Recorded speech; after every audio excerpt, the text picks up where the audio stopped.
26장. 예수님께서 이 모든 말씀을 마치셨을 때입니다.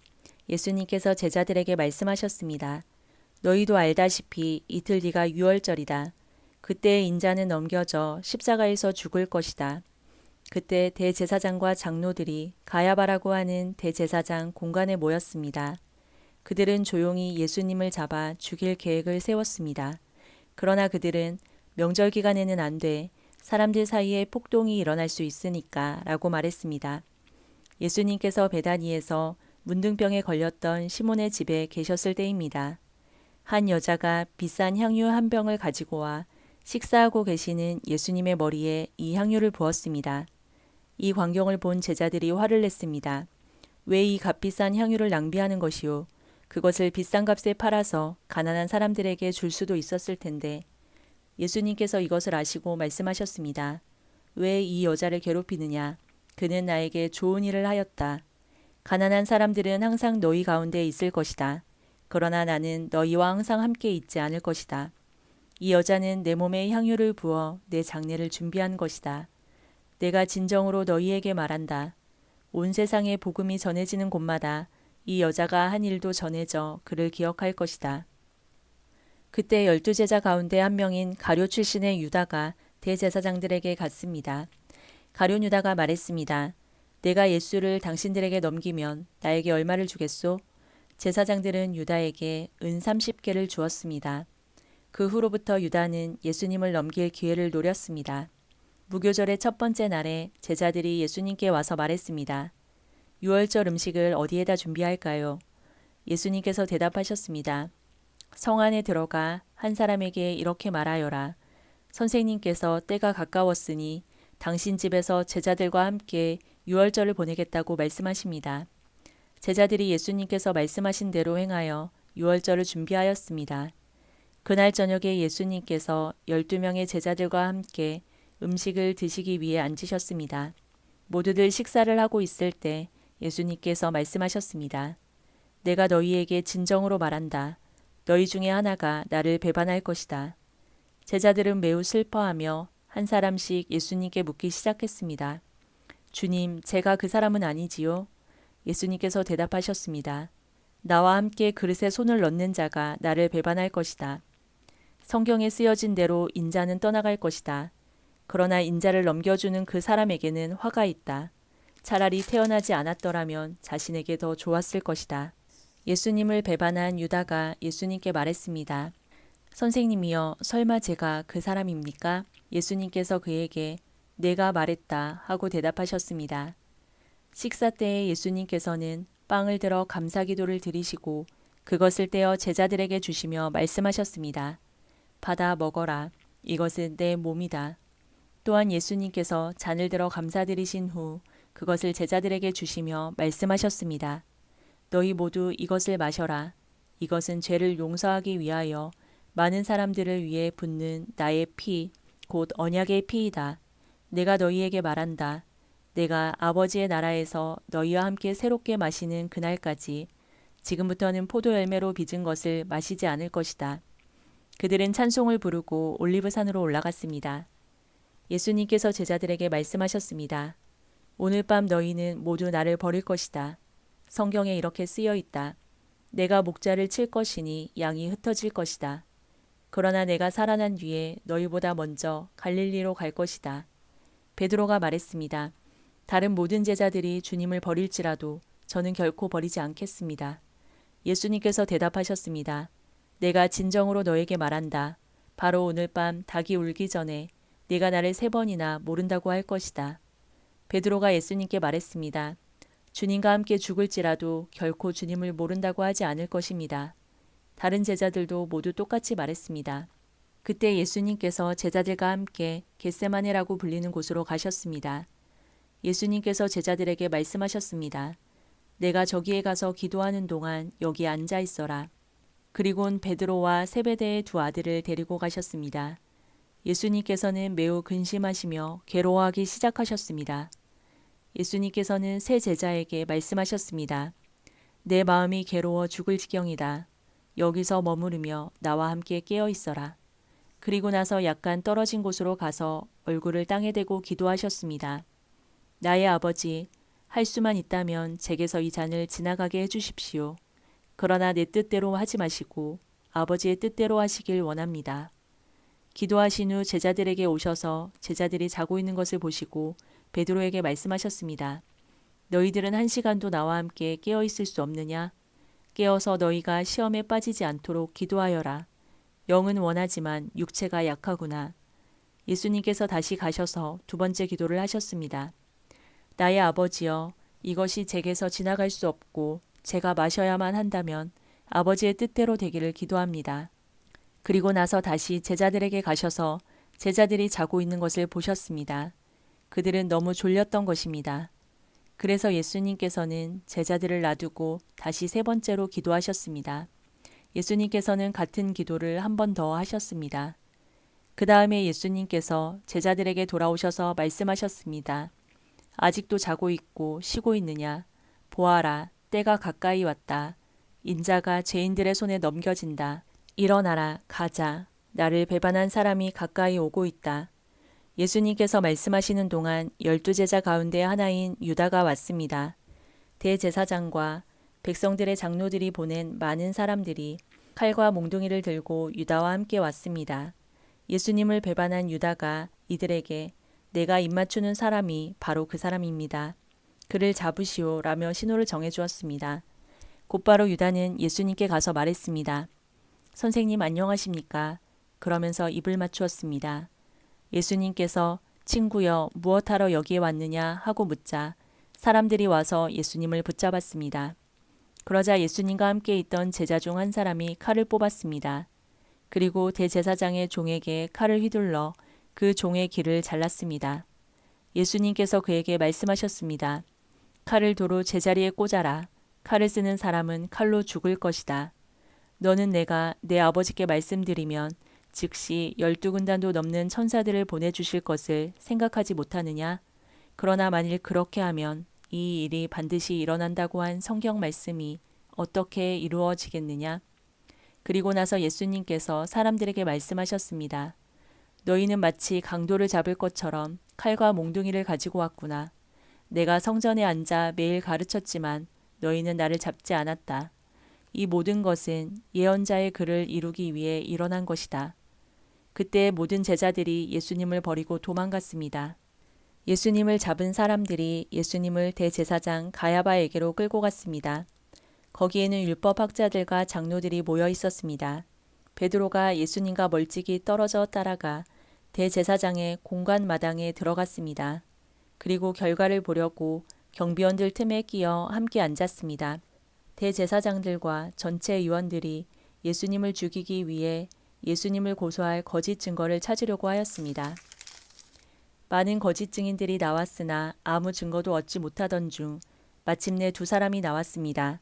이들은 이 사람이 나는 하나님의 성전을 헐고 그것을 3일 만에 다시 세울 수 있다 라고 말했습니다. 라고 증언했습니다. 대제사장이 일어서서 예수님께 물었습니다. 당신은 아무 대답도 하지 않겠소? 이 사람들이 당신에게 불리한 증언을 하는 것에 대한 당신의 답변은 무엇이오? 그러나 예수님께서는 아무것도 말씀하시지 않았습니다. 다시 대제사장이 예수님께 물었습니다. 내가 살아계신 하나님께 맹세하고 당신에게 명령하니 우리에게 말하시오. 당신이 하나님의 아들 그리스도요? 예수님께서 대답하셨습니다. 내가 말했다. 그러나 내가 너희에게 말한다.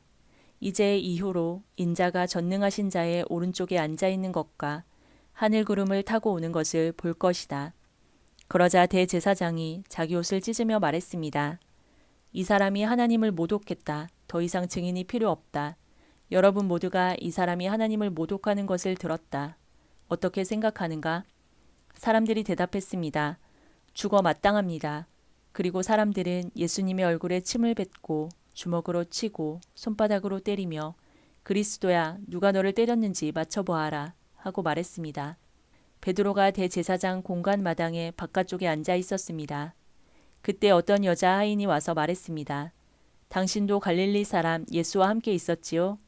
그러자 베드로는 당신이 무슨 말을 하는지 모르겠소 라며 모든 사람들 앞에서 그렇지 않다고 말했습니다. 베드로가 대문 있는 데로 나가자 다른 여자 아인이 거기 있던 사람들에게 말했습니다. 이 사람은 나사렛 예수와 함께 있던 사람이에요. 또다시 베드로는 나는 그 사람을 모릅니다 라고 맹세를 하며 그렇지 않다고 말했습니다. 잠시 후 서 있던 어떤 사람들이 베드로에게 가서 말했습니다. 분명히 너는 그들과 한패다. 내 말씨를 보니 틀림없다. 그러자 베드로는 저주를 하며 맹세했습니다. 나는 저 사람을 모릅니다. 그러자 바로 달기 울었습니다. 베드로는 지난번 예수님께서 자기에게 하신 말씀이 기억났습니다. 닭이 울기 전에 너는 나를 3번이나 모른다고 할 것이다. 베드로는 밖으로 나가 몹시 울었습니다. 27장. 다음 날 아침이 되자 모든 대제사장과 백성의 장로들이 예수님을 죽이려고 논의를 하였습니다. 그들은 예수님을 묶어 총독인 빌라도에게 데려가 그에게 넘겨주었습니다. 예수님을 배반한 유다는 예수님이 유죄 판결을 받은 것을 보고 양심의 가책을 느꼈습니다. 그래서 은 30개를 대제사장과 장로들에게 돌려주었습니다. 유다가 말했습니다. 내가 죄 없는 피를 팔아넘기는 죄를 지었습니다. 그들이 대답하였습니다. 그게 우리와 무슨 상관이냐? 그것은 너의 문제다. 유다는 은화를 성전 안에 내던지고 나가서 목매어 자살했습니다. 대제사장들이 성전에서 그 돈을 거두고 말했습니다. 이 돈은 핏값이니 성전에 두는 것은 안 될 일이다. 그들은 서로 의논하여 그 돈으로 토기장의 밭을 사 나그네들의 묘지로 삼기로 결정했습니다. 그 밭은 지금까지 피밭이라고 불립니다. 그래서 예언자 예레미야가 말한 것이 이루어졌습니다. 그들이 은화 30개, 즉 이스라엘 사람들이 몸값이라고 정한 값을 받았다. 그리고 토기장의 밭을 샀는데 밭값으로 그 돈을 주었다. 이것은 주께서 내게 지시하신 그대로이다. 예수님께서 총독 앞에 서셨습니다. 총독이 예수님께 물었습니다. 당신이 유대인의 왕이요? 예수님께서 내가 말하였다 라고 대답하셨습니다. 대제사장과 장로들이 예수님을 고발하였지만 예수님께서는 아무 대답도 하지 않으셨습니다. 그래서 빌라도가 예수님께 말했습니다. 이 사람들이 너를 여러 가지로 고발하는 것이 들리지 않느냐? 그러나 예수님께서는 빌라도에게 단 한마디도 대답하지 않으셨습니다. 빌라도는 이것을 보고 이상하게 생각했습니다. 명절이 되면 백성들이 원하는 죄수 1명을 총독이 사면해 주는 관례가 있었습니다. 당시 감옥에는 바라바라고 하는 아주 악명 높은 죄수가 1명 있었습니다. 사람들이 모였을 때 빌라도가 말했습니다. 너희는 누구를 놓아주기를 원하느냐? 바라바냐? 아니면 그리스도라고 하는 예수냐? 빌라도가 이렇게 말한 것은 사람들이 예수님을 시기해서 자기에게 넘겨준 것을 알고 있었기 때문이었습니다. 빌라도가 재판석에 앉아 있을 때 그의 아내가 사람을 보내 말했습니다. 저 죄 없는 사람에게 아무 일도 하지 마세요. 어젯밤 꿈속에서 제가 이 사람 때문에 몹시 고통을 받았습니다. 그러나 대제사장들과 장로들은 군중들에게 바라바를 놓아주고 예수님을 죽이도록 요청하라고 시켰습니다. 빌라도가 사람들에게 말했습니다. 이 2사람 중에 누구를 석방시켜 주길 원하느냐? 사람들이 대답했습니다. 바라바요. 빌라도가 물었습니다. 그러면 그리스도라고 하는 예수는 어떻게 해야 하겠느냐? 그들이 모두 대답했습니다. 그를 십자가에 매달아 죽이시오. 빌라도가 물었습니다. 그 이유가 무엇이냐? 그가 무슨 악한 일을 했느냐? 그러자 사람들은 더 크게 소리쳤습니다. 그를 십자가에 매달아 죽이시오. 빌라도는 자기로서는 어찌할 도리가 없다는 것을 깨달았습니다.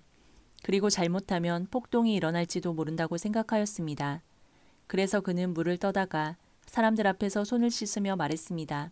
나는 이 사람의 피에 대하여 아무런 책임이 없다. 너희가 알아서 해라. 사람들이 한결같이 대답했습니다. 그의 피에 대한 책임은 우리와 우리 아이들이 지겠습니다. 결국 빌라도는 바라바를 풀어주었습니다. 그리고 예수님을 채찍으로 때리게 한 후 십자가에 매달도록 내어주었습니다. 총독의 군인들이 예수님을 총독의 관저로 끌고 들어갔습니다. 그러자 모든 부대원이 예수님 주위로 모였습니다. 그들은 예수님의 옷을 벗기고 대신 붉은색 옷을 입혔습니다. 그리고 가시로 왕관을 엮어 예수님의 머리 위에 씌웠습니다. 그들은 예수님의 오른손에 지팡이를 쥐어주었습니다. 그리고 유대인의 왕 만세라고 말하며 예수님께 무릎 꿇고 절하면서 놀렸습니다. 그들은 예수님께 침을 뱉고 지팡이를 빼앗아 예수님의 머리를 쳤습니다. 예수님을 실컷 조롱한 후에 붉은색 옷을 벗기고 원래의 옷으로 다시 입혔습니다. 그리고 예수님을 십자가에 매달아 죽이려고 끌고 갔습니다. 군인들이 나가다가 구레네 출신의 시몬이라는 사람을 만났습니다. 군인들은 그에게 강제로 예수님의 십자가를 지고 가게 하였습니다. 그들은 골고다라는 곳으로 갔습니다. 골고다는 해골의 땅이라는 뜻입니다. 군인들은 예수님께 쓸개즙을 섞은 포도주를 주어 마시게 하였습니다. 그러나 예수님께서는 맛을 보시고는 마시려고 하지 않으셨습니다. 군인들이 예수님을 십자가에 못 박고 제비를 뽑아 예수님의 옷을 나누어 가졌습니다. 그리고 거기 앉아서 예수님을 계속 지켜보았습니다. 그들은 예수님의 머리 위에 이 사람은 유대인의 왕 예수다 라고 쓴 제패를 걸어 놓았습니다. 그때 두 강도가 예수님과 함께 십자가에 못 박혔습니다. 한 사람은 오른쪽에, 다른 한 사람은 왼쪽에 매달렸습니다. 지나가던 사람들이 고개를 저으면서 예수님께 욕을 하였습니다. 성전을 헐고 3일 만에 다시 세운다는 사람아, 네 자신이나 구원하여라. 만일 하나님의 아들이라면 십자가에서 내려와 보아라. 이와 같이 대제사장들도 율법학자들과 장로들과 함께 예수님을 조롱하며 말했습니다. 이 사람이 다른 사람들은 구하면서 자기 자신은 구하지 못하는구나. 그는 이스라엘의 왕이니 지금 십자가에서 내려오라지. 그러면 우리가 그를 믿겠다. 그가 하나님을 믿는다는데 하나님께서 원하신다면 그를 당장 구원해 주시라고 그래라. 자신이 나는 하나님의 아들이라고 했으니까 말이다. 예수님과 함께 십자가에 못 박힌 강도들도 똑같은 욕을 예수님께 했습니다. 낮 12시부터 오후 3시까지 온 땅이 어둠에 덮였습니다. 오후 3시쯤에 예수님께서 엘리 엘리 라마 사박다니 하고 큰 소리로 외치셨습니다. 이 말은 나의 하나님 어찌하여 나를 버리셨습니까? 라는 뜻입니다. 거기 서 있던 사람들이 이 말을 듣고 말했습니다. 이 사람이 엘리야를 부른다.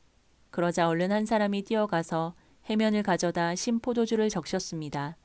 그리고 예수님께서 마시도록 지팡이에 매달아 주었습니다. 나머지 사람들이 말했습니다. 가만 놔두어라. 엘리야가 그를 구원하러 오나 보자.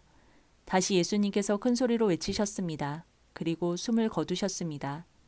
그때 성전 휘장이 위에서부터 아래까지 두 조각으로 갈라졌습니다.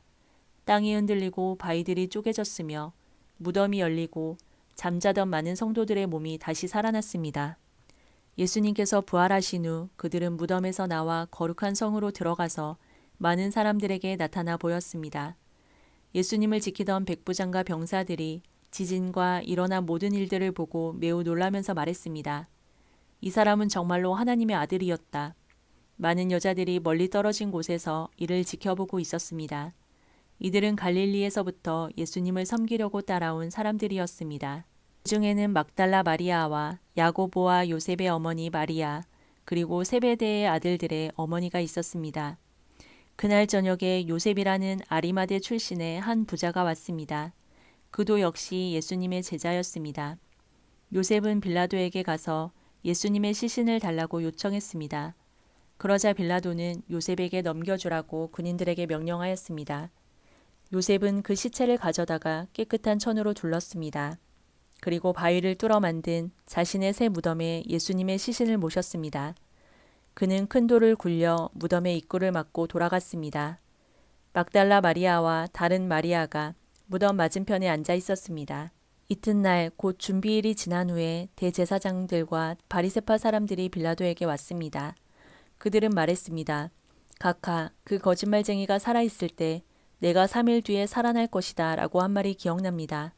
그러니 명령을 내리셔서 3일째 되는 날까지 그 무덤을 꼭 지키게 하십시오. 그의 제자들이 와서 시체를 훔쳐간 후 사람들에게 그가 다시 살아났다고 할 수도 있습니다. 그러면 이번 속임수는 처음 것보다 더 나쁜 결과를 가져올 것입니다. 빌라도가 말했습니다. 경비병들을 데리고 가서 당신들이 할 수 있는 대로 무덤을 지키시오. 그렇게 해서 그들은 무덤에 가서 돌을 봉인하고 경비병들을 시켜 입구를 지키게 하였습니다. 28장 안식일 다음 날, 즉 한 주의 첫날 동틀 무렵에 막달라 마리아와 다른 마리아가 무덤을 보러 갔습니다. 그때 강한 지진이 일어나고 하나님의 천사가 하늘에서 내려왔습니다. 그 천사는 돌을 굴려 치우고 그 위에 앉았습니다. 그 모습은 번개와 같았고 옷은 눈처럼 희었습니다. 경비병들이 그 천사를 보고 두려워 떨었고 마치 죽은 사람처럼 되었습니다. 천사가 그 여자들에게 말했습니다. 두려워하지 마라. 너희가 십자가에 못 박히신 예수님을 찾고 있다는 것을 알고 있다. 예수님은 여기 계시지 않다. 말씀하신 대로 다시 살아나셨다. 와서 예수님이 누우셨던 곳을 보아라. 그리고 빨리 가서 제자들에게 이렇게 말하여라. 예수님께서 죽음에서 다시 살아나셨습니다. 그리고 먼저 갈릴리로 가셨습니다. 거기서 예수님을 뵐 수 있을 것입니다. 보아라, 이것이 내가 너희에게 전할 말이다. 여자들은 재빨리 무덤을 떠났습니다. 그들은 두려우면서도 매우 기뻤습니다. 그들은 제자들에게 이 소식을 전해주려고 달려갔습니다. 그때 갑자기 예수님께서 여자들에게 나타나셔서 말씀하셨습니다. 잘 있었느냐? 여자들은 예수님께 다가가서 그분의 발을 붙잡고 절했습니다.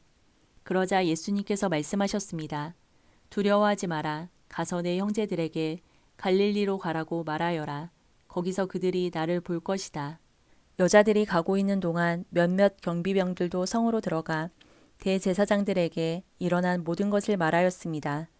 대제사장들은 장로들과 함께 모여 의논하였습니다. 이들은 경비병들에게 많은 돈을 주었습니다. 그리고 사람들에게는 밤에 예수의 제자들이 찾아와 우리가 잠든 사이에 그 시체를 훔쳐갔다고 말하여라. 만일 이 이야기가 총독의 귀에 들어가더라도 우리가 잘 말해서 너희들을 구해주겠다라고 말했습니다. 돈을 받은 경비병들은 그들이 시킨 대로 했습니다. 그래서 이런 소문이 유대인들 사이에 널리 퍼지게 되었고 오늘날까지 그렇게들 알고 있습니다. 11명의 제자들이 갈릴리로 가서 예수님께서 지시하신 산에 이르렀습니다. 그들은 예수님을 뵙고 절을 했습니다.